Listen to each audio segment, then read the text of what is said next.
Well, hello everyone, and welcome to our TV talk on the TV series A League of Their Own, part of our LGBTQ plus film series. My name is Anthony DeSanctis, programming manager at Arts Quest.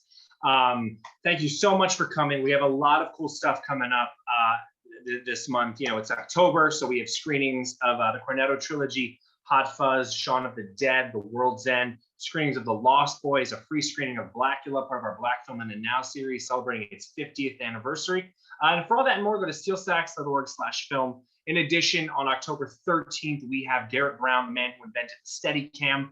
When you think Danny riding, his bike in the hallways in The Shining, he runs into those twins. Yeah, Garrett Brown designed that shot. So definitely something to check out, steelstacks.org/film. But that's all you're going to hear from me. Now I would like to introduce your curators of our LGBTQ plus film series, Alessandra Finelli, Kathy Ford, and Adriana Gold. Hello. Hello. So thank you so much, Anthony. We are so excited that we have the opportunity to discuss this awesome series that has had such a great reception, obviously in the queer community, but also in general. But before we get into that and introducing our panelists, we would love to talk about what we have coming up within our LGBTQ plus film series. Adriana, would you like to talk a little bit about that? Sure. Hello, everyone. So in October, on Tuesday, October 11th, which is National Coming Out Day, we are going to be screening Heebie-Jeebie TV, which was just recently featured as part of Outfest's Platinum Showcase. It is a very fun and very creative horror anthology film made by 3 filmmakers from Lancaster. So there's a bit of a semi-local connection there. And conceptually, it's kind of a throwback to a lot of 80s and early 90s TV. Think USA, Up All Night, and stuff like that. And it's very, very queer, both in terms of the representation on screen, but also just its sensibility. And then on December 11th, Sunday, December 11th, we're going to be doing a screening of How to Survive a Plague, which is a 2012 documentary about ACT UP and their activist work that led to the FDA putting money into the development of drugs to help people with AIDS. And we'll be joined by the editor of the documentary, Tyler Walk. And we're still kind of solidifying the guest, but hopefully we'll also have the filmmaker and one of the subjects of the documentary in attendance as well. So we're very excited about both of those features.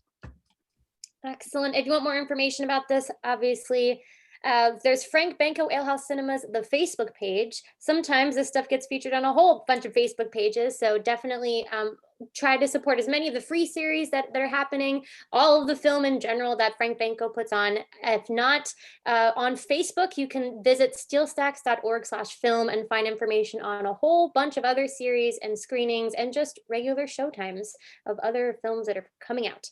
No pun intended. Kathy, do you want to talk a little bit about why we're here tonight? What are we talking about, and why are we on Zoom talking about a TV show when we curate a film series? Well, we do a film series, and you say, why are we talking about it today? I think the 3 of us haven't stopped talking about it because, as you all have become a little obsessed with the series A League of Their Own. And it's, 1992, we had the film from Penny Marshall, and it was a tremendous hit. It had its challenges, and it kind of tiptoed around the whole queer and gay themes that are really a part of the history. But when this series came out, I wasn't sure what to expect, because after the 1992 movie, there was a series that went into play, but it fizzled out. It didn't do very well. But then watching the pilot of this movie and then talking with both of you, it was like, this has to be discussed, because it may not be a film, but it might as well have been. It's one of the best shows, not only because it's unapologetically queer, but because it has such great writing, a great cast, and they don't shy away from the difficult things around racism and all sorts of topics, but they do it in a way that is lighthearted, but then very serious. So you see the joy and some of the challenges. So when we talked, we thought we should really have a talk on this. And here we are. And here we are. And yeah, a big part of this is that it was influenced by a film. So here we go. We're not here alone. Us curators are joined by 3 special guest panelists that are traveling virtually via the Zoom network waves from near, far, literally across the pond. We're going to meet them right now. So first up, we have Frankie De La Creta, who is an independent journalist whose writing focuses on the intersections. This meeting is being live streamed. Got it. Focuses on the intersections of sports and gender. They are the co-author of Hail Mary, The Rise and Fall of the National Women's Football League, and their work has been featured in the New York Times, Sports Illustrated, and more. It's also really important to note that their work on the queer women in the All-American Girls Professional Baseball League was used as research and inspiration for the A League of Their Own series. So Frankie, thank you so much for joining us tonight. Thank you for having me. I am excited to be here. Yay, all right. Next up, we have Naomi Bennett, who has been heavily involved in the Sapphic community since 2011 through a number of ventures, including previously creating and running Planet London, Planet Nation, and more recently, Les Flicks and Sapphic Services. She was also heavily involved in the London Raiders, the UK's largest softball team, which also happens to be LGBTQ+, as a pitcher, team captain, umpire, and committee member. During her time with the team, she went to the World Out Games in Montreal, Euro Games in Amsterdam, and Gay Games in Cologne, where she picked up several medals with her team. Naomi, thank you so much for joining us. All right. Thank you. All right, and last but certainly not least, we have Dr. Ashley Strange, who was born in Fairbanks, Alaska, where they told jokes just to stay warm. After a Quarter Life crisis, they moved to Lehigh Valley for reasons yet unknown. Proud graduate of University of Alaska Fairbanks, the California Church and University Institute, and the esteemed Arts Quest Improv 101 class. The Huffington Post and College Humor said nice things about their viral worst beatboxer ever video on YouTube. If you don't know that video, you absolutely need to check it out. Dr. Ashley Strange, thank you so much for joining us this evening. How are you? I'm stoked to be here. We are so stoked that you are here too. So let's just talk about the series, and I would love to just kind of go around and get everyone's first initial thoughts. So first and foremost, if you're joining this, we also acknowledge that there might be folks on this call or watching right now who might not have finished the series. So this is your warning. There's probably going to be spoilers. You might be in the middle. I don't know how you could possibly not have binged it if you have Amazon Prime. I'm very guilty of watching it literally in like one sitting, but that's okay. A League of Their Own, the series. This is a comedy series about the World War II All-American Professional Women's Baseball League. It was created by Will Graham and Abbi Jackson, who also stars in the series as Carson Shaw. It was released on August 12th this year, 1 season, 8 episodes. A lot of attention was garnered around this series about a week and a half ago, because it was a month after the release. But as we know, as we've talked about, it's an adaptation of the 92 film with new characters and storylines, and they're super queer. So initial reactions, how about when you first heard about the series? And were you worried that it was going to be like Happiest Season, or were you actually excited about this coming into creation? I'll give it to whoever wants to just start it off. How about that? I will say I was cautiously optimistic because I got wind of it probably before it was announced, because I'm pretty deep in the women's baseball world and I knew who they were consulting. So I had hopes, and I knew at least one person that was writing. So again, I was like, oh, maybe this will be good. But my piece that I wrote on queer women in the league, published in 2017, and I had interviewed some of the same former players that were being consulted, and none of them came out to me or would talk at all about the fact that anyone might have been gay. So I was not sure how open people were willing to be. So I will say I was cautiously optimistic when I heard about it. And incredibly stoked when I finally saw how gay it ended up being.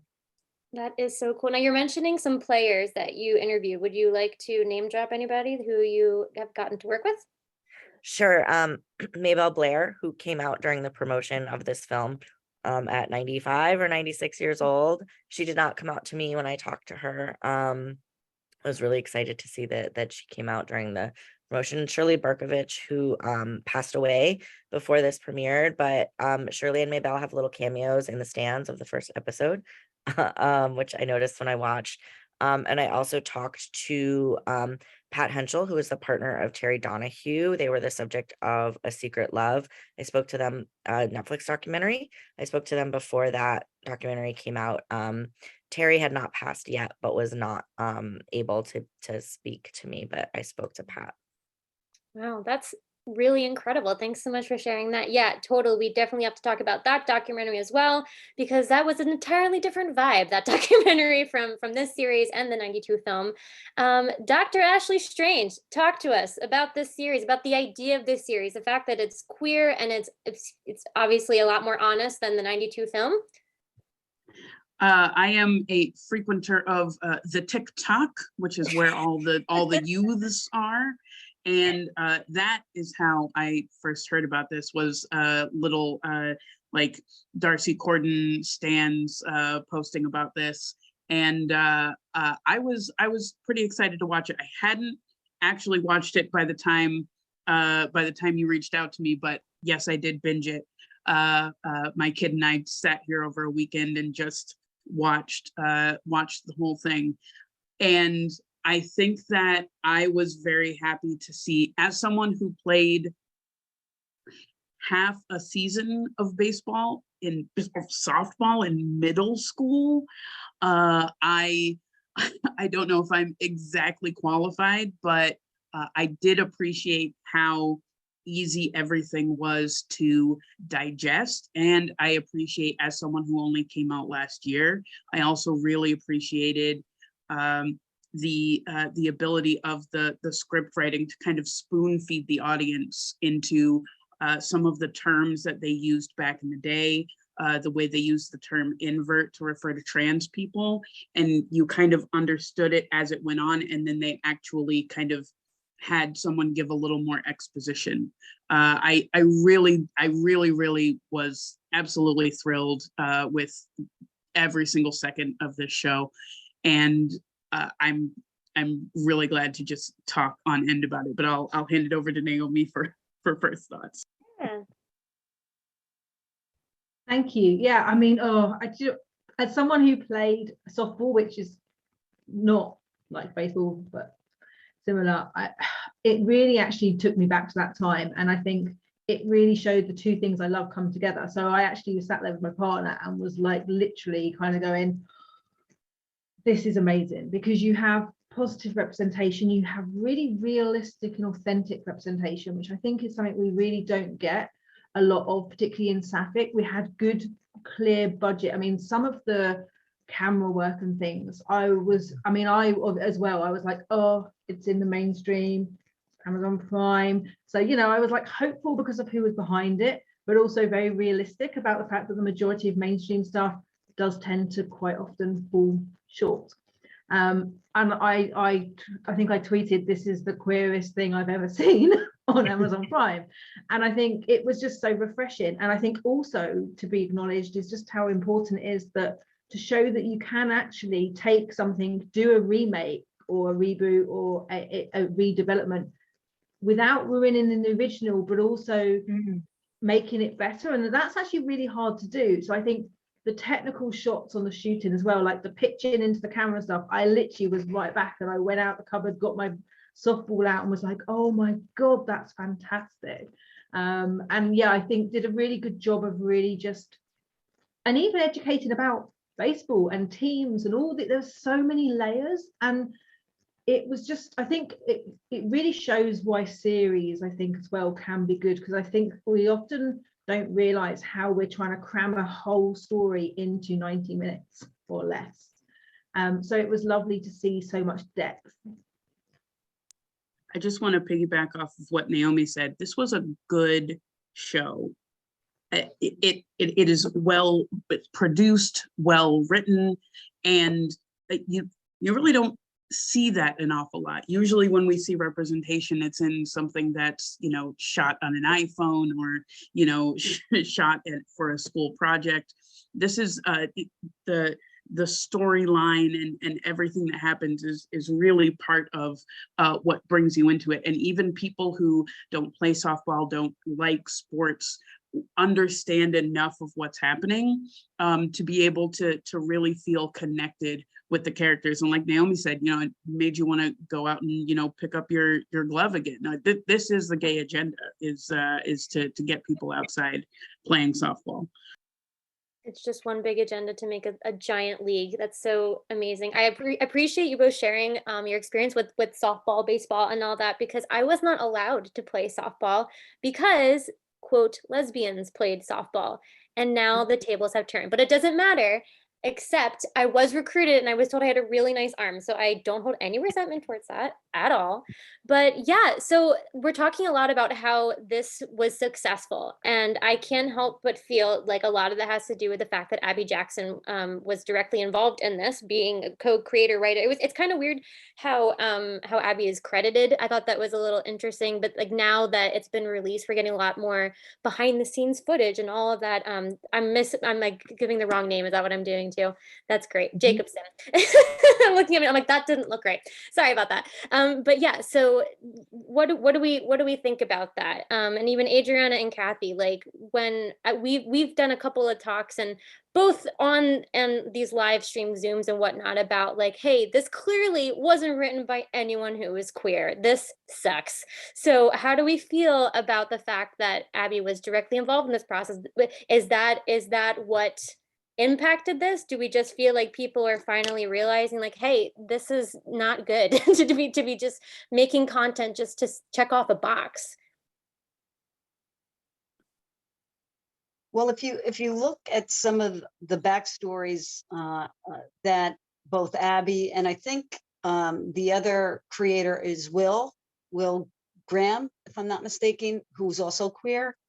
I think they loved the movie, but then when they, you know, like most of us who watched it back in '92, you were left almost longing, like, why couldn't you go a little bit deeper into at least one character, you know, being a lesbian there playing or queer. So they kind of had that thought process and then they brought it to life. And now we have this. So I think it matters tremendously because you can feel it, not only see it, but you feel it when the stories are being told, whether it's Max and what she's living or Abbi and the team, what they are living. So, or Carlton. So that's how I see it. And it was just so refreshing for me because we just lingered on a League of Their Own to be more than what it was. And even though that was really impressive at the time. Sure. Yeah, I'm glad that you're kind of touching it back to the '92 film because I would love to hear any thoughts on like favorite moments and favorite characters. Mine are clearly right behind me, but a lot of what these actors shared after everything was kind of back in the news for the 1 month promotion was the fact that Rosie O'Donnell makes a guest appearance in the series. Rosie O'Donnell was obviously in the '92 film, but there is this really important moment that happens in the '92 film where Rosie has recently just talked about how, hey, I was playing this character as queer regardless of what the direction was. And the direction was, hey, that's not what we're doing here, even though it very clearly was. Did anyone else have any reactions similar to that when, or I don't know if I just broke the news about that whole development with Rosie? Go ahead, Frankie. Well, I was gonna say, I also was very frustrated with I'll call it straight washing of the '92 film. And I think, you know, we've heard Rosie has in these interviews talked about, you know, that, you know, Penny Marshall, the direction was this character is not queer. And often that maybe the world wasn't ready for that yet. That kind of storyline in '92, we've heard people say that. But as someone who has done a lot of research on the players and the actual league, I think a large part of it too was that the players were not ready to have that reality revealed. The players were very, very involved in the film. You know, they were at those scenes, you know, at the beginning and end where you see the older women. Like a lot of the extras in those scenes were actual players from the league. I discovered the queer players through obituary searches. That's where I found people.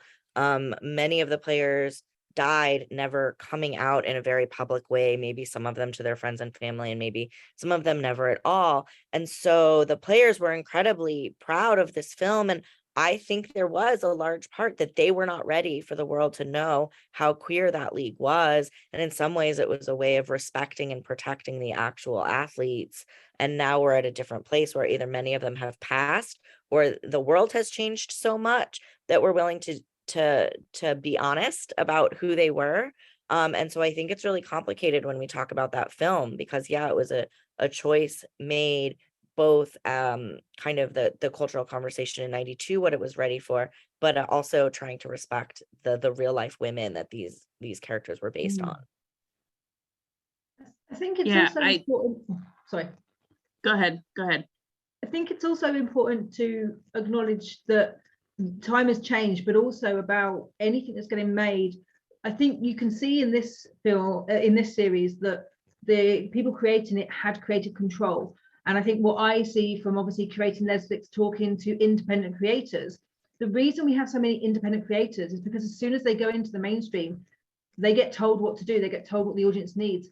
And it's the same actually with film. We have so many what I call fence films, and those fence films end up with no audience because they're trying to kind of bridge that gap. You need a film to be successful financially and a series to be able to make another one and to be able to cover the costs, and it's a business.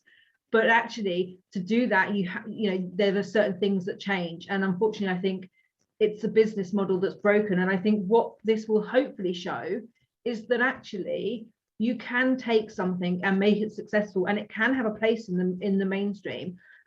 But I think the thing is that you need certain things in place, and there's not enough people who are given enough creative control.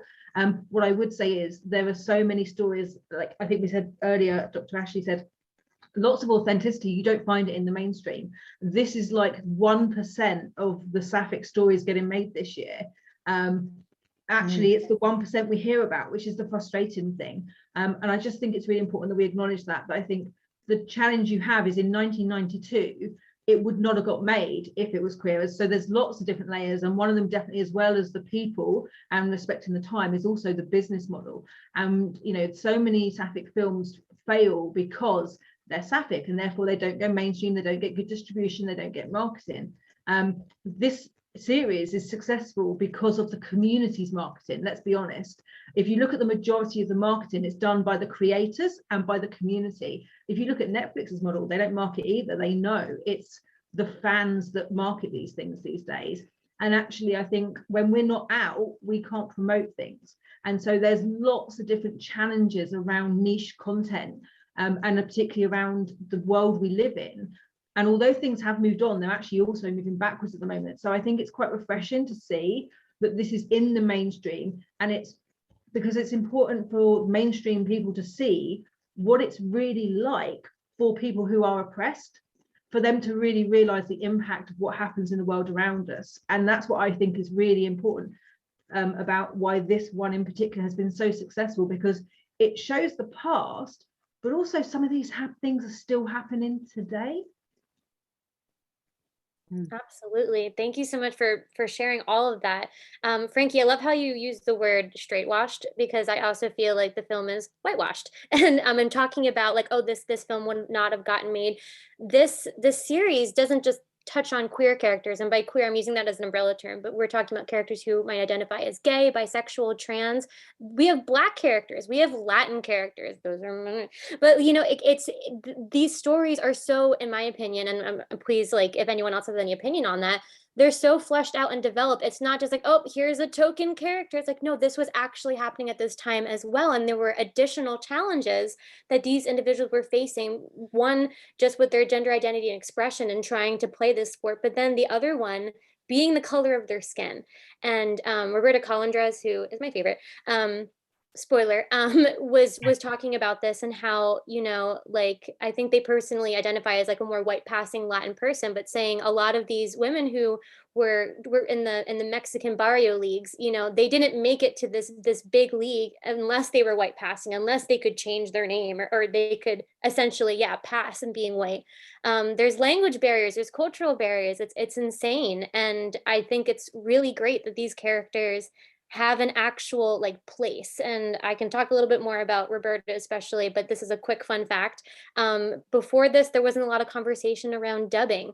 And these two actors specifically are native speakers. So they were given the agency by their own managers to be like, hey, and themselves like, hey, I would like to dub myself in to be able to have this be in a different market in a different country, and they were allowed to dub themselves as opposed to someone else just reading it in their native tongue. So I thought that was really cool as well. But how about favorite characters? Adriana, who is your favorite character? Did you have a favorite scene aspect of this series at all? I mean, I guess I like Carson. I mean, I'm a big Abbi Jacobson fan. I love Broad City. So yeah, I mean, it's hard to choose just one because this is an ensemble show. And I think just about every character is really kind of fun in their own unique way. But yeah, I'll just go with Carson. That's totally fair. I think another thing, just to tie back to the 92 film, a lot of people were concerned if the big quote was going to be in there, there's no crying in baseball. I am so thrilled that was given to Kelly McCormick, the Jess character. I'm so glad that it wasn't Nick Offerman saying that line. I think it's so great that was another power dynamic within, it's exactly what you said, it's an ensemble piece. I think there is like the split that happens in the series too. There's a couple of callbacks to the 92 film, which all in all are also like callbacks to actual moments of history. Not necessarily all of them, but I think it's really cool that happened and that they did a little mixing and matching with the characters. So it really, in my opinion, was more about the players than it was about Dove Porter. I think Nick was great, but the character I hated, which I think is the point. So yeah, I like that he was pretty much out of the show like after a few that episodes. was so nice, right? And it was kind of just like I wasn't expecting to get so mad at Lupe at first and being like, no, Lupe, why are you doing this? But yeah, Frankie, did you have any favorite characters or favorite moments of the series? I did. I had a lot. I will say, Greta, mostly from a perspective of like step on me, hot femme top situation. But we also had trans characters. We had Max's uncle who like, oh my gosh. I was just really, really glad to see trans characters, to see a Black trans character. We had and Joe, and I feel like something I think about a lot in this is like when we think about queer representation on film, it's very white, it's very thin, it's very femme. And so I was really, really glad, just I think in general, to see the gender diversity, to see butch characters on screen, to see trans mass characters on screen in ways that we really like haven't, and it felt so much more representative. And so I think that is more like my feeling about it, but I do agree it's hard to pick just one. I love Max too. Like smile could like melt everyone. Yeah. So The hair glow up that Max goes through, which I loved and I hated that journey for Max because a lot of that I felt was at the expense of of Lee Robinson's character, Bert, at their expense. And I love that was a scene too, when they were like, "You hurt me, like that's not okay." Like, that was a really important pivotal moment because I was like, "Are we gonna ignore the fact that Max was like, oh, this is not what I was expecting. Let me just rudely leave your house and like probably go talk about you to the rest of the family. That's horrible." So I'm really glad that scene happened. I felt like that was a little bit more empowering than like, again, like not to cite other series, the L word, Generation Q, where it's like, here's a character of this identity. They have a plot line. It's going to be like super traumatic and it's going to be over here and not like interact with these main characters. So that's personally what I feel. But Dr. Ashley Strange, I'm just going to keep saying your name like that because it's so cool. We talked about this before. But do you have any favorite characters, moments? That's why I bought the doctorate. So let's use it up as much as we can. I cannot pick a single favorite character.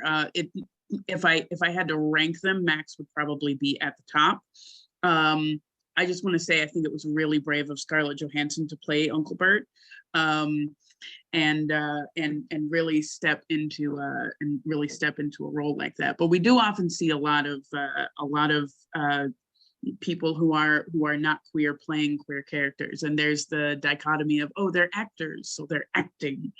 But this really, this not only gives the actor playing Uncle Bert to really show that, yes, trans Black people exist. Like, this isn't going to be a community theater production of The King and I, entirely by white people. And, like, this is actually going to have representation and show that we have range, we have these abilities. And I think that the reason why I can't pick a favorite character is because I not only love them all, but they all made me mad in one way or another at one point or another, and it kind of spread out the humanity. We saw Max, as Alexander said, rudely pushing away her uncle, denouncing him in front of people. And kind of spurning a gift and saying that he couldn't be around, and then having to go back and apologize for that. And learning about how it wasn't something that was implied when there's a way you treat people and a way you've been raised, but especially in queer culture, which I'm learning. For example, I've learned that we are a plant people.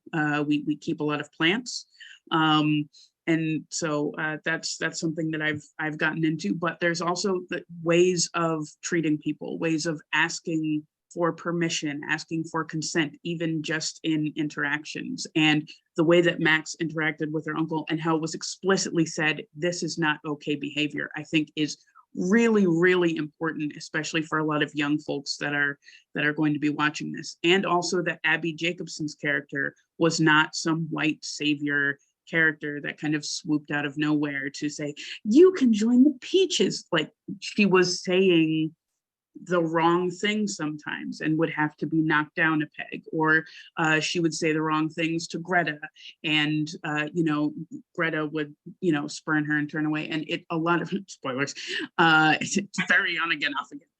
Go ahead, Frankie. Oh no, I'm good. I was just fixing my glasses. Oh, okay. No, but thank you. You're bringing up a lot of great points, because writing has impact, like, again, citing other things, happiest season. It's totally terrible to be showing a message like that, in my personal opinion. But before we get any further into that, Naomi, did you have any reactions to any of these characters or aspects, scenes, or anything like that from the series? I mean, similar to everyone, I think the fact that there's a series and there's multiple episodes makes it really hard. It's a very strong ensemble cast. I mean, I think actually for me, I really have respect for the team behind the camera, as well as those in front of the camera. I think, as I say, I was watching the shots, like on the mound, the pitching, and just going, oh my God, how did they do that? I want rewinds and slow motion. And I think because there were so many great, this is the thing, isn't it? When you have series, you have enough space and time to go through character arcs to actually, and I think that's what we actually also have to remember as well, is a film is 90 minutes and a series is much longer, which I think is why series are really engaging audiences more, because we all realize that 90 minutes is just not enough time to scratch beneath the surface. And I do feel like every character got their moment, and I think that is why it connects with so many people, and why I think it's really hard, because you were like, in this episode I love that, but then the next episode you're like, oh, that, and that's what makes it so good. But I think more than anything as well, for me, this is something that you can show to anyone, you can watch with your family, and I think it's done what most things try to do and fail, which is create something that is totally for the queer audience, but is also for a mainstream audience. They've managed to succeed where so many stories fail, and trying to think about what that essence and that magic is and why that's happened. And I think it's a combination of the story and the ethos and the people, the atmosphere, the creative license. But it's really hard. I think it's given enough to the history that I respect that, but I also love the fact we've learned so much more. And yeah, I love the fact that, you know, it's acknowledged that yes, trans people existed, but in a way that we maybe, I mean, even for myself, like I've been out for so many years, I've played sport, and I learned so much from this series myself, and I have hope that so many people learn so much. So it's really hard to pick a particular moment, just because I think there is so much that happened, and I think that's the thing. And that's why I think it's had so much impact, because it is eye-opening, and it transcends so many different communities. It really is inclusivity that everyone talks about, but not as a tick box, with actual depth and meaning and truth to it. So yeah, it's impossible, I think, to pick anyone. I also like the things like little bits, like the story, like in the bar. You know, it's really important people understand what you went through and the risks that people went through, so that people today understand why it's so important that we actually look out for each other, because it hasn't always been easy, and actually some people still are going through those kind of situations. And I think those little micro moments are so much more powerful than the actual core storyline, and it is about the depth of the characters. Absolutely, it's about risk and sacrifice too. Like I appreciated that you're talking about the production side of things too. Going back to Roberta, because that was a big part of the interview that I watched, saying like, hey, this was groundbreaking for Latin women to come out here and kind of identify yourself. Like, it's cool and it's empowering now, but back then it was like, wow, like we just identified ourselves to this. But really quickly, we didn't even mention it. This series was shot in Pittsburgh, and I believe, according to the actors, they actually trained. Like, you know, like I also appreciated how cool it looked. Obviously, I can't look at it and be like, that was a great pitch. Like, I have no idea, especially with editings and things that people are capable of doing in this day and age. But I was thoroughly impressed with their athleticism, the way that it was captured on screen. It also, I think, what Pittsburgh is like the third rainiest city or something like that. So their production schedule was obviously like, if it was raining, they were like, all right, well, we can't really do this right now. But I think Dr. Ashley Strange, do you have your hand up? Did you want to say something? Yeah, I just wanted to touch really quick. I wanted to kind of hear from Naomi and Frankie a little bit more, because when we talk about the differences between the movie and the show, the movie is rated PG, and movie ratings come from a very conservative group of people, conglomerates that are in charge of what goes on our screens. And as someone who used to be raised in the Assemblies of God Church, I know that those were religiously followed. I was not allowed to watch a movie above G until I was probably 15 or 16. So I was late coming to you know, A League of Their Own, even the movie. But I think it's really important what Naomi said, which is that the whole family can watch this. And this series is rated TV 13. There are 2 episodes that are rated TV 16. I think it's, spoiler, when things get a little bit sexy, but also when there's a lot of violence at a bar. And so those are a couple of the reasons why that's rated a different way. But the reason, so I just want to be pretty clear here. Penny Marshall isn't the villain in the creation of something that had to be like scraped of anything queer coded. There is a whole system of incredibly powerful, invisible people that keep ratings at a very close level. Only recently, even in other children's television shows, like showing 2 same-sex couples kissing, or having someone reference that they have more than one you know, female parent or something like that. You can't say moms, you have to just reference one of them at a time, and it can be implied. And the fact that we don't have to have anything implicit, the fact that it's explicit, and well, not explicit, but it's overt, I should say.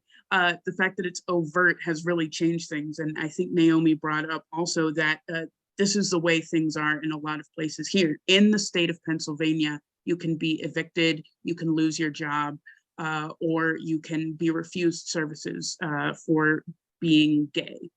It's not a protected class in Pennsylvania. And so for a lot of us watching, for me watching, it was really a big wake up call. And it was amazing to see that, you know, like what Naomi said, this is something that can be watched by the whole family now, because we want to make sure that these stories get out there. So I wanted to hear, because you know more about films, and Frankie, because you've done so much research on the actual movie, if you've dug anything else up about that.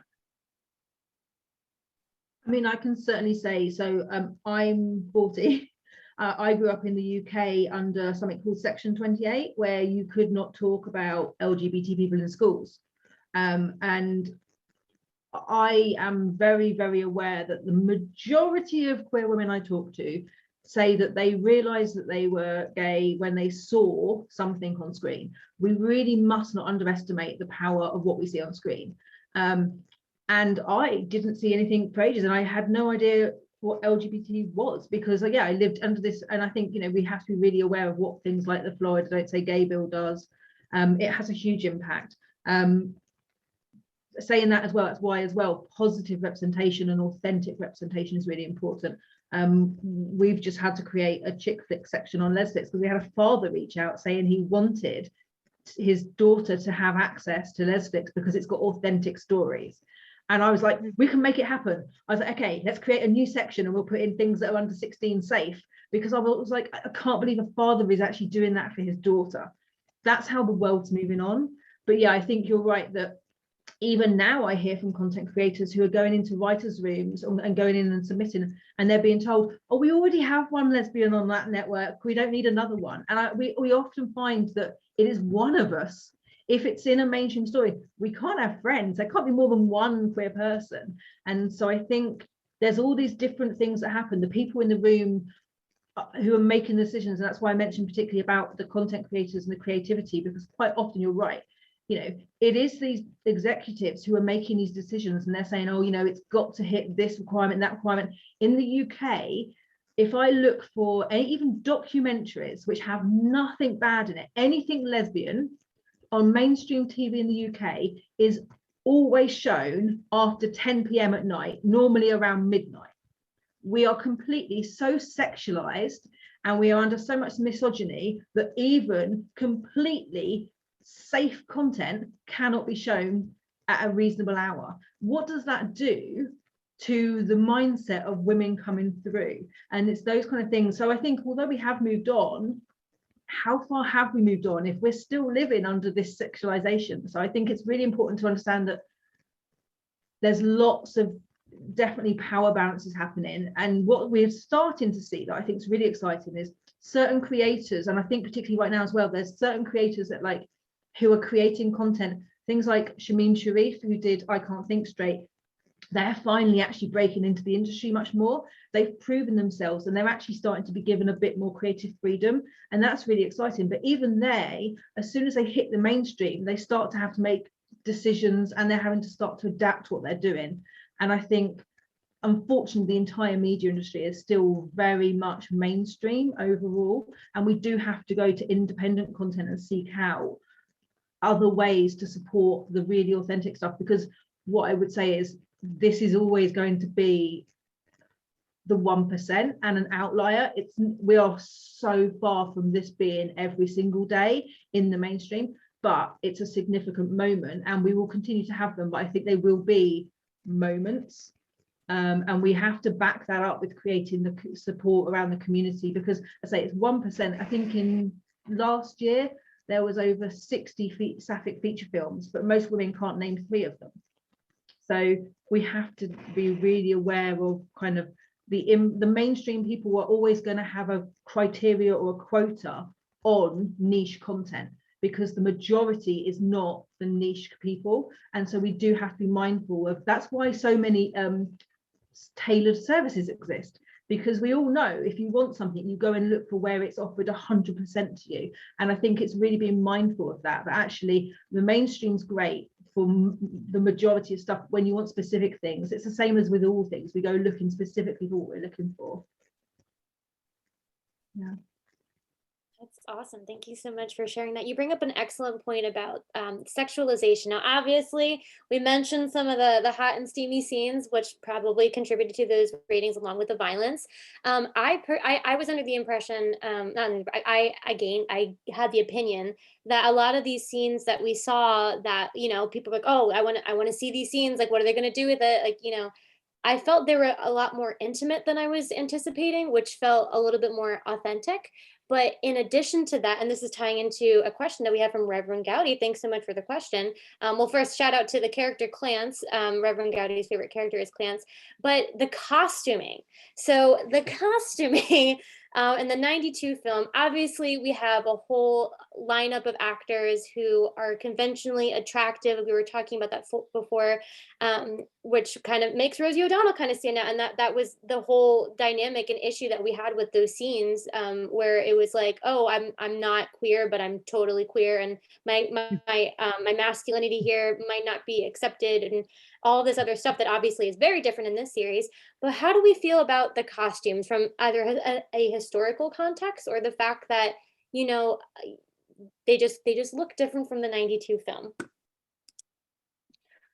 Well, I will say the 92 film introduced the world to the skirts and the charm school and the makeup and the things like that these players really did have to go through. And I think that it was very easy to chalk it up to a product of its time. We're talking about the 40s and 50s, and people were like, oh, well, that's just like what it was then. But the real reason, and this is in tons of research about this, the real reason that charm school existed and the real reason that those uniforms existed was to prevent the women from being perceived as lesbians, which most of them were.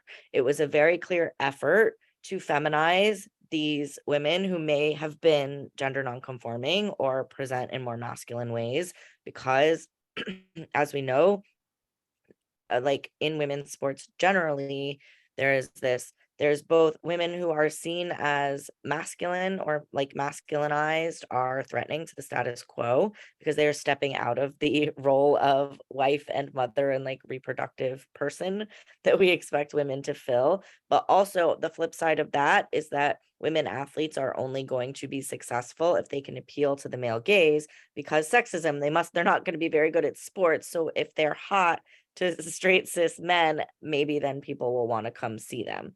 Right. So there's all of this stuff is happening and ties into why we saw the actual athletes being treated the way that they were. And what I appreciated so much about this series is how much it showed the impact on the women. Like in the film, you had the scene where they're like, oh, we're not wearing that. And that was kind of the end of it. But in this scene, you see Jess almost like getting kicked out, and her gender identity and her gender presentation is really challenged by the box that they are forcing her to fit into. You see a woman being taken away. We don't get much of a backstory on her. That's based in reality too. There was a woman asked to leave the league after getting what was considered a butch haircut. It was a bob, by the way. It wasn't even a butch haircut, but it was deemed butch enough that she had to leave the league. And that really happened. And so we see that actually like playing out on screen. And I did really appreciate seeing both gender nonconforming characters from that time period, but also being shown with the impact of having to present in this way that was not authentic to who they were, like what that actually, the impact that really had on them as people. Wow, thank you so much. That's crazy about the bob. That's the quote for the night, that a bob is now the queer haircut. But I'm glad that you mentioned Jess. Oh, Sorry, Frankie, that particular person you're talking about, I think you wrote about her, right? Was her name JoJo D'Angelo? And this was after she played a year and was very, very good. And then she got the haircut and they went right to the hotel and removed her, right? I mean, that's how dramatic that was. She was interviewed for a book called Coming On Strong by Susan K. Kahn, where she interviews a bunch of lesbian athletes throughout like history. It's a book from the early 90s. It's really great. But yeah, her name was JoJo D'Angelo. Yeah. She played for the Blue Sox, I believe. Yeah. Yeah. Incredible. And I'm sorry, can keep going, Kathy. Sorry. Well, No, but in the movie, just to reemphasize that, you do hear Greta turn to Carson and say, you want to know why they're doing this is so we don't look queer. And you knew that in the movie, but here, like, again, it's explicit. And even one of my favorite characters in this is actually the chaperone, who's played by Dale Dickey. And I love that, you know, once Jess does make it through, she does rebel and she wears the pants outside and she has to pay her the couple of dollars each time. But then towards the end there, she gives her the money back and says, you know, I can relate to you. So in the movie, the chaperone was seen almost like a caricature. But I like the way this chaperone, played by Dale Dickey, was portrayed, because she did what she had to do, but she also had a sensitivity around the women on the team. So I'm glad you brought that up, Frankie, about JoJo. Yeah, that was. Yeah, and I will just add, like, it wasn't just the clothing that these women were having to wear. There were no fraternization policies. If women were caught in bed together, they were sent home to their husbands. There was a fear of contagion, which we see in Shirley's character, which, as the only Jewish character, I have feelings about how she was portrayed, but that's a different different conversation. But we see that the fear of contagion, this was all very real. And this is what these women really were up against. And the stakes were that high. They could be sent home to their husbands or just sent away. People were traded if they were caught in relationships with their teammates. It's why many of the teams on the road did not hang out together. That was a policy. No fraternization. It was to try to prevent relationships among the league. And so this was all really part of the fabric of the league. The homophobia was built into it. Yeah, well, I think we saw that too with Joe, right? After the bar scene, that's why Joe was allegedly traded. But then we have like the chaperone coming in and being like, listen, this is actually really, this is the most sensible solution to what happened here. And that scene kind of crushed me. But I'm glad you brought up Shirley, because that I had so many issues with that character, especially since I think the actor is Kate Berlant. I just saw her in Don't Worry, Darling, which is a whole other conversation. And I was just like, okay, so here we have this great actor. Let's talk about Shirley. Let's just do it. So what were your thoughts? I saw Dr. Ashley Strange have a visceral reaction when that happened. During Rosh Hashanah, come, we've got, as a goyim, I only project a lot of these feelings, but I know that for it, and I believe Abbi Jacobson is also Jewish, and so yes, she is. to have this overly neurotic character who is almost the villain of parts of the show, having this person just be, and I think at one point they look at her face when they're inspecting everyone's face and they say too Jewish, and just kind of brush it off at that. Maybe in season 2 they kind of give Shirley a little bit more of an arc, but I was very uncomfortable with that. So was I, and I was pretty shocked too, knowing that Abbi Jacobson is Jewish, that the only Jewish character in the show is essentially a walking collection of unfortunate Jewish stereotypes. I was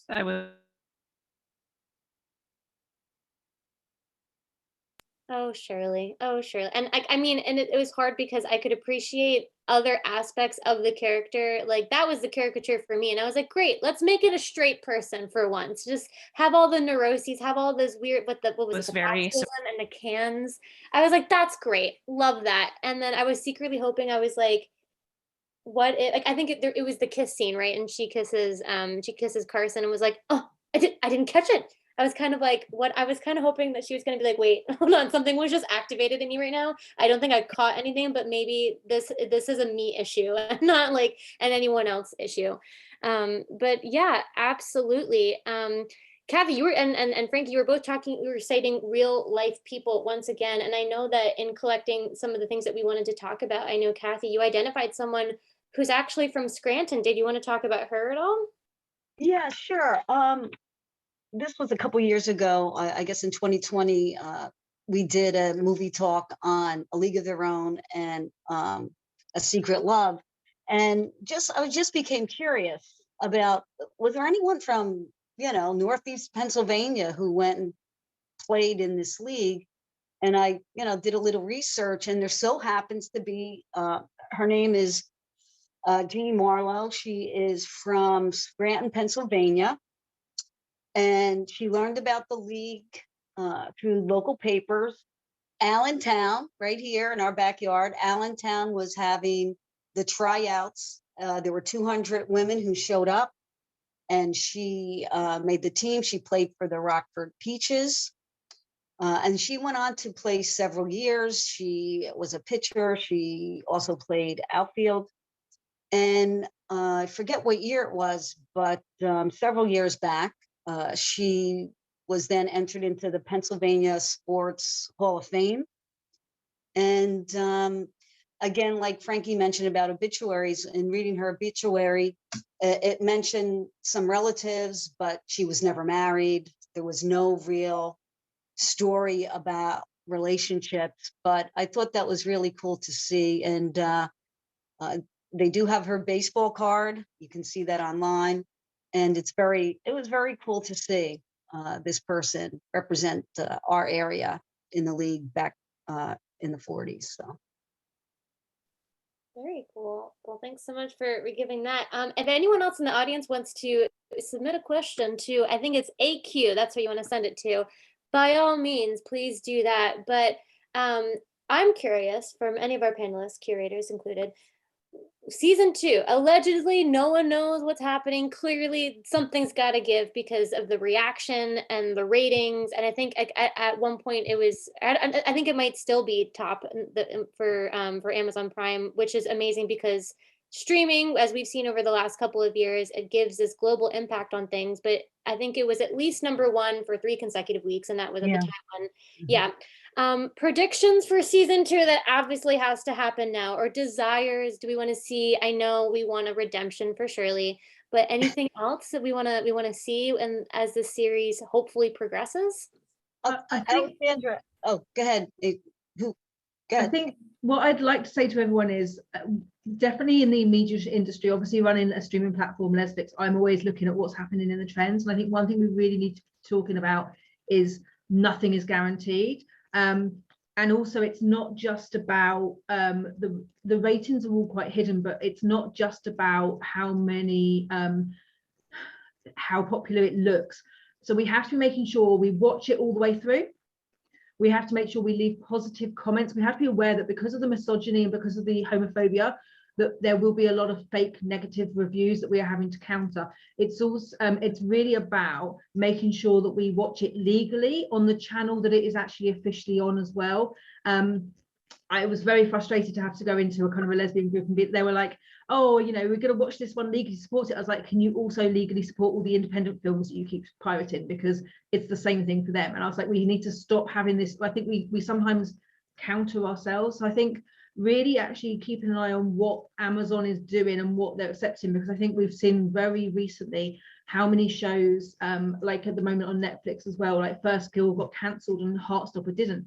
And it's because actually it's much deeper than just it kind of looking popular. So I think really understanding what the media is doing, and it's also about it's not just as clear cut as if it's popular or not, because what we also have to look at is how much it costs to make and whether it's financially viable. So what we have to be able to do is show how big an audience we are. So we have to be as visible as possible and to say that we're willing to pay to watch it, because unfortunately there's this huge myth that, first of all, there's not that many of us, when there's at least 11 million worldwide women who don't identify as heterosexual over the age of 16. That is not a small number. But secondly, that there's a real myth that we don't pay for content. Now, it's actually the industry's lack of releasing content globally at the same time that drives a lot of the piracy, and also unsafety of being able to watch it or access it.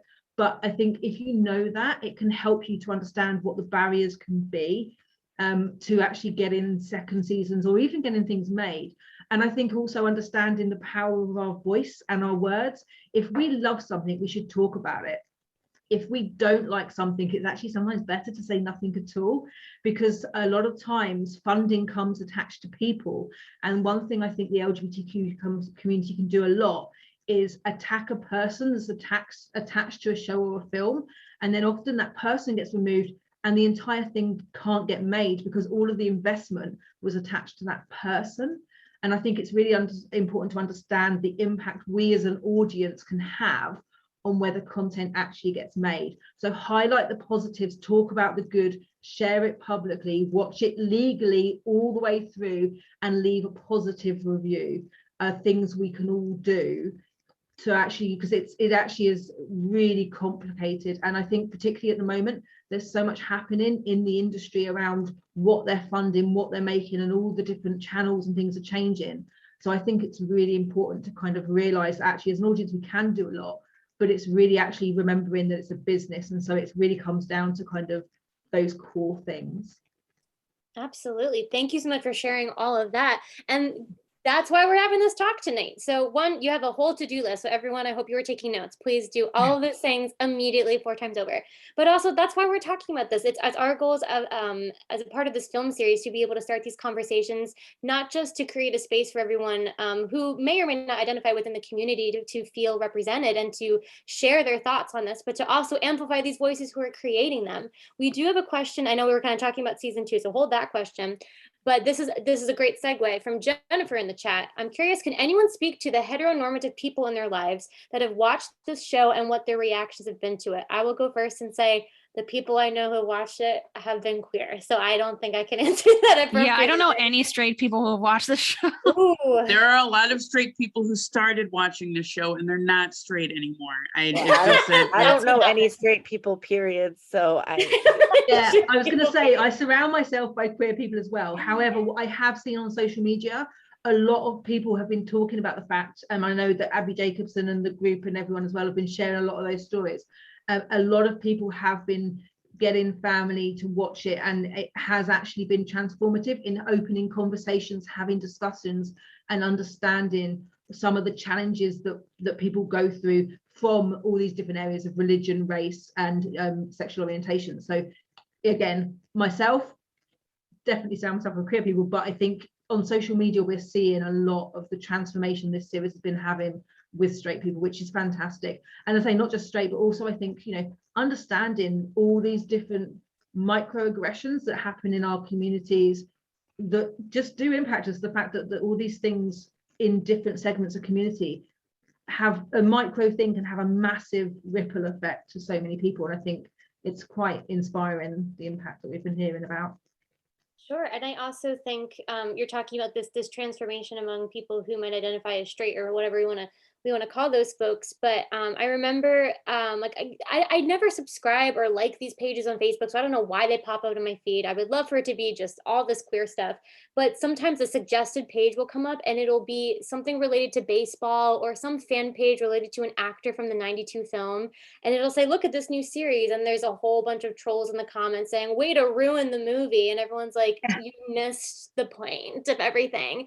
And then there are a lot of people defending them, being like, well, actually, you're ruining like the legacy and the history of these people and their authentic truths. But that, I mean, as far as anyone else who might have had a negative reaction to it, I feel like that was kind of the core, which I feel like would have happened. I mean, obviously it's a lot greater because it's rooted in homophobia and transphobia and a lot of racism too, because we're featuring some Black and Latin characters in this. But the reaction is always like, why did you mess with something that I love so dearly? Hocus Pocus 2 is about to come out. I can't wait for that to just ruin the internet, you know? But it's kind of weird to see how people have taken it so personally that someone would want to challenge the original and not even change the name. I mean, I thought it was kind of connecting A Secret Love to A League of Their Own. I was kind of mad that it didn't have a more direct title that directly paired the two, where I was like, wow, now we're getting like a taste of the truth that was happening that was queer. But then it's like, now we have the same name and people are upset on the other end of that. So I just found that interesting. You know, Alessandra, something that we didn't mention, and I know we're talking about possible season 2, but one of the best things about this series for me has been the music and how well it paired with different scenes. One of my favorite scenes was the scene where you saw Max pitching after she closes up the shop, and the team in the locker room to Janis Joplin's Take a Little Bit of My Heart, and how that paralleled through that song. And hearing the Runaways when they were playing, when Greta and Carlson were trying to find a place to make out and be together. So, you know, that also I thought was really significant, was just the soundtrack that was instilled in this throughout the 8 episodes. Yeah. You brought up A Secret Love, and I want to tie that back to what we've been talking about, where we could tell that the creators of this series were queer. I had major problems with A Secret Love, which we don't need to get into here in depth, but I think it's a really good example of showing like that was made by straight family members. And this, you know, having queer creators, they're telling similar like stories about similar people at a similar time, and how different the tone is, and how like dismissive the family is of why they would have moved so far away, of the chosen family that they would have developed over time, kind of erasing their queerness a lot, being like, oh, we don't care that she's gay. And it's like, but you're erasing like the entire life that she built and why she had to go with, you know, there's a lot there, but I think it's so clear that that film was made by straight folks, and the straight gaze is so prevalent in that story, and contrasting it with A League of Their Own, telling, you know, about a similar people, but through a very like explicitly queer lens, and you can really see the difference in tone there, I think. Yeah, absolutely. With just I'm always trying to look at like the storytelling aspect of something. Like look at when the series came out, I was like, oh, I can't wait to see why they're deciding to do this, right? With The Secret Love, I was kind of just like, why did you make this? If you didn't understand the impact this could potentially have globally on everyone of whatever identity, it's history, it's bringing to light something that was not acknowledged for lots of obvious reasons at the time. And just to do that, I was kind of like, I almost felt like it was not even, it was like a dishonor to those people, because it was just like, why did you decide to do this? Whereas with this series, I was like, I'm getting the why, and I think it's in a palatable way, meaning that I think it's funny. We didn't really even talk about if we thought the series was funny. There's definitely some hard-hitting moments. I love the ending of season 1 with Carson's husband. I was like, this is great. I'm so here for this, which obviously lives on a cliffhanger. So even more stuff for season 2. But I thought it was so funny, rich, authentic. I mean, it wasn't totally packed with like sex scenes and fetishizing things. The bar aspect of it was really endearing, you know. I think it really got down to the whole safe space element of it, and the fact that not everyone was totally comfortable entering that space too. I think it showcased, and going back to Max, Jim, all over the place, going back to Max and just being terrible. I want to take some of the stuff that I said back and say, I think that's also important that it was showcased as a part of Max's journey, because it's not so easy for someone to just be like, hey, I'm this now and we're great, and I'm gonna go to the secret bar and be who I am and everything's great. It's kind of like, I don't even know if I can acknowledge and come out to myself yet. And the result of that might be that I treat people poorly, and that while that's not a good model to be showing people, it unfortunately is true for a lot of people. But yeah, I don't know. That's just my reaction to the writing. I hope we see more of that in season 2. We certainly can talk for like a little less than 10 more minutes. I don't know if anyone else on the panel wants to say anything to that. More questions from the audience, please. We love questions. I just wanted to say that I really hope, so I burned hot and cold with Charlie. I was watching it with my kid, and she was like, oh, this poor guy, he doesn't know. And I was like, no, you just get rid of him. But he really, like, you know, when you found out he was suffering from PTSD, like there were times you connected and you felt for him. And then I feel like the only time I want to see him in season 2 is if he says, oh, good, you're gay too, and everybody's like, but I think that's a lot of getting hopes up. When Max's mom kicked her out of the house, and things like that, I think that's a more realistic. I think that the kind of shows that we're used to usually give us a little bit more of a happy ending type of package, and this show really tries to be a lot more true to the beginning. I hope that it doesn't go. I hope that it doesn't go for too many more seasons, because then like you tend to add things in that that don't necessarily need to be there or don't necessarily fit with the storyline, but you have to keep viewership. So I'm, 2-3 seasons tops. I would be very, very happy with that. I think it's interesting that you say that, because the one thing I think we have a lot of is fandoms who really kind of like hook onto one season and then like want it to live forever. And I think the realistic thing is exactly that actually you come to a point where most series have to end at some point. And it's about then obviously looking for the next thing to support, and actually also trying to support more than one thing, not putting all of our hopes onto one, because everything does have a kind of, apart from like, Grey's Anatomy, which goes on forever and ever and ever. But particularly, I think you're right. I kind of am in two minds whether or not I'd like season 2 to jump straight back in as where it is, or maybe almost half of me would like to see the first half of the season finish off a couple of loose ties and then maybe jump forward in time, because I also am really acutely aware that this is the past, and because this has such a big budget and such a positive impact, I would really like to see it come much more further into today and actually continue that into today, because I think what I really am aware of is actually that power of what we can do. But again, a lot of this stuff is the past, and we need that same impact to really crack open some of the cultural and societal issues we have today as well. So part of me would love to see almost like a bit of a, let's do a little bit in the past, but then also start to jump forward. And that will also allow us to kind of bring forward some of those changes, but also show how some of the things still exist and haven't changed. Because I think, and what I would also say about earlier on season 2, but everyone is going to like different things. If you think about the whole rainbow community, you think about everyone in the world, we are all different. We have different lived experiences.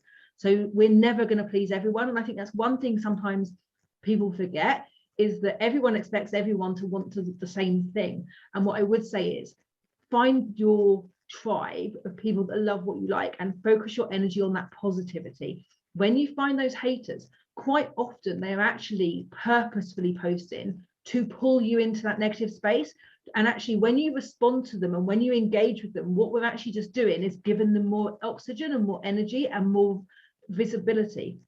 And so for our own mental health and our sanity, really focus on the positivity, on the tribe, and on actually the people that also like what you like, and look for more of that, because as I say, there's so much being created that this, and it may not be as polished and it may not be as good, but there's so many stories being made, and find those other creators, and your tribe and your community and your ability to watch more content that you connect with will be blown wide open. So focus on positive and on the tribe and the community would be my big top tip, because there's a lot of negativity out there, because it's a big wide world out there and a lot of people do not share the same values and core beliefs that we do. Thank you so much, Naomi. I think that is a wonderful way to end our little talk here with a kind of a big talk this evening, unless anyone wants to say anything else. Otherwise, I'm going to ask Anthony to come back on if you can hear me, Anthony. There he is. And he's gone. Anything else you want us to say, Anthony? We talked about upcoming screenings. Anything else you want to say before we wrap things up? We're waiting. I have several more hours of conversation that I would like to add into this, but I'm very glad that you all put this together and make your uncle watch it before Thanksgiving and see if that improves things at any family gathering.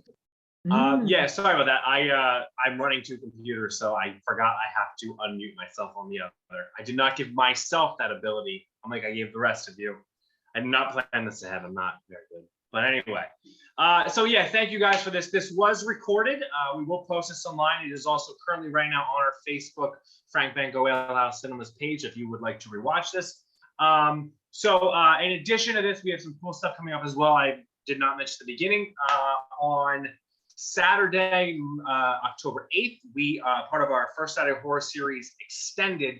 We're doing a Vincent Price trilogy. That day, we are doing The Mask of the Red Death, and we have Vincent Price's daughter here talking about, growing up with her father. So that is something you can check out. SealSax.org/film. In addition, at the end of November, celebrating its 50th anniversary, part of Subtitle Sundays, we have the 50th anniversary of The Bitter Tears of Petra Van Kant. So yes, come check that out as well. So thank you so much, everybody. We hope to see you at Heebie-Jeebie TV, How to Survive a Plague, and a lot of other cool stuff coming up. Have a good night. Take care. Thank you all. Bye-bye. Everyone. Thank you.